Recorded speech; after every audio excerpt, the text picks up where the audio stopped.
So this is Apple's newest take on over-ear headphones. And if you followed the original AirPods Max, you already know they've always sat in a strange but premium space. They looked incredible, sounded great, but also came with a few compromises that made people constantly question the value. Now with this updated version, it feels like Apple didn't try to reinvent anything from scratch. Instead, they focused on refinement. Small improvements everywhere that, when combined, start to feel like a much more complete experience.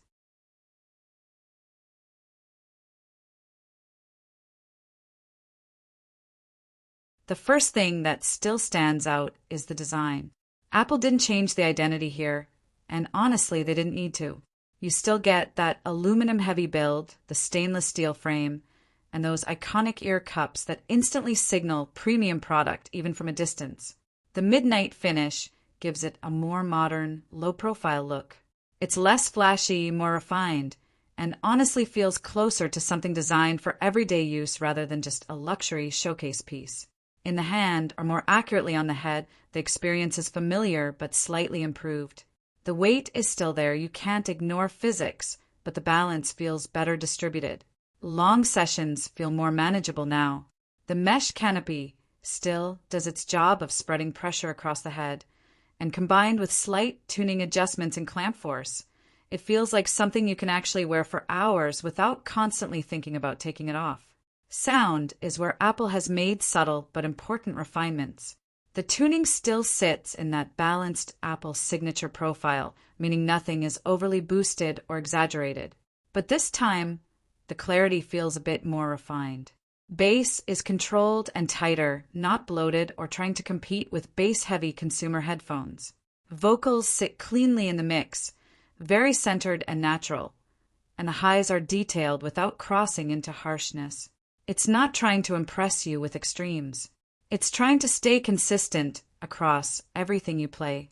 And in real-world use, that approach actually works better than expected. One of the biggest highlights is the upgraded adaptive audio system. Instead of forcing you to manually switch modes constantly, the headphones now react more intelligently to your environment. Whether you're walking through traffic, sitting in a quiet room, or moving between spaces, the sound profile subtly adjusts in the background. The key thing here is that you don't really notice it happening, which is exactly the goal. Spatial audio also feels more refined this time around.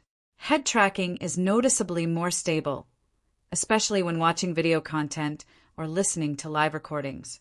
Earlier versions sometimes felt like the sound stage would slightly drift when you moved your head. That issue feels much less noticeable now, making the whole experience more immersive and grounded. Then there's active noise cancellation, which is another area where improvements are easy to hear. Low-frequency noise like engines, air conditioning, and background hums are handled extremely well. Mid-range sounds like conversations in cafes are reduced more effectively than before.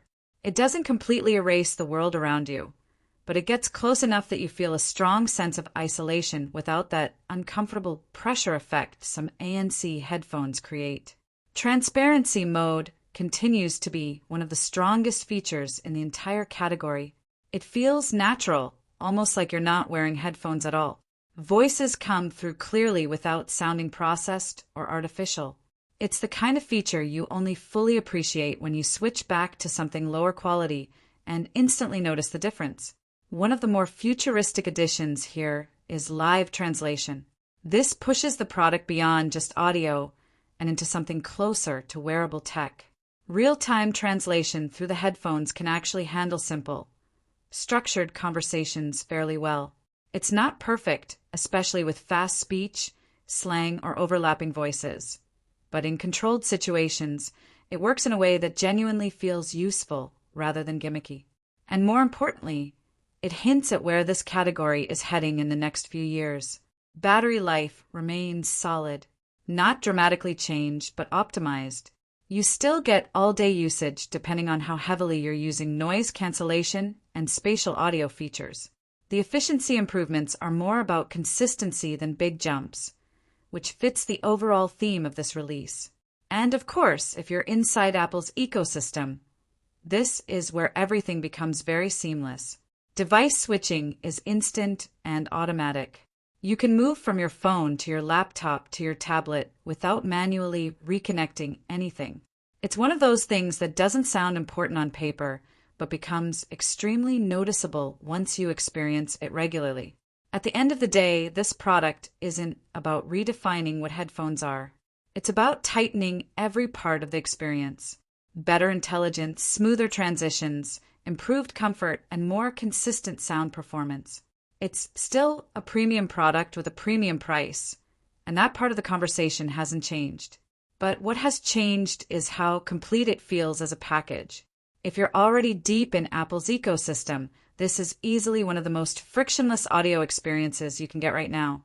If you're not, the value becomes more situational depending on what you prioritize in headphones.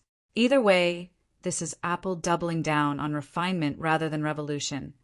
And in a lot of ways, that might actually be the smarter move.